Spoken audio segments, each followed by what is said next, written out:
পালং শাকের তরকারি হবে অথচ পালং শাকের ঘন্ট হবে না, এটা তো হতে পারে না, তাই না? হ্যালো সবাইকে, আজকে রেসিপি হলো পালং শাকের ঘন্ট। তার জন্য কড়াইতে দিতে হবে পরিমাণ মতো তেল। এরপর কয়েকটা ডালের বড়ি এপিট ওপিট ভালো করে লাল করে ভেজে কিন্তু তুলে নিতে হবে। তারপর ওই তেলের মধ্যেই দিতে হবে তেজপাতা, 1 চামচ জিরে, কয়েকটা কাঁচা লঙ্কা। এবার দিয়ে দিতে হবে শাকগুলো সম্পূর্ণ দেওয়া হয়ে গেলে এবার একটু নাড়িয়ে চাড়িয়ে নিতে হবে। তারপর দিতে হবে 1 চামচ হলুদ, 1 চামচ নুন দিয়ে আবার নাড়িয়ে চাড়িয়ে নিতে হবে। এরপর দিয়ে দিতে হবে ভাজা ডালের বড়িগুলো। তারপর আবার কিন্তু একটু নাড়িয়ে চাড়িয়ে জল দিয়ে ঢাকা দিয়ে দিতে হবে।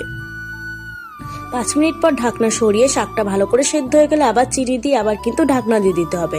ঢাকনা সরিয়ে ভালো করে নাড়িয়ে চাড়িয়ে শাকের থেকে জলটা শুকিয়ে গেলে দিতে হবে কর্নফ্লাওয়ার দিয়ে আবার কিন্তু ভালো করে নাড়িয়ে চাড়িয়ে নিয়ে তুলে নিলেই ব্যাস, পালং শাকের ঘন্ট রেডি। গরম গরম ভাতের সঙ্গে পরিবেশন করবেন, আশা করি খুব ভালো লাগবে।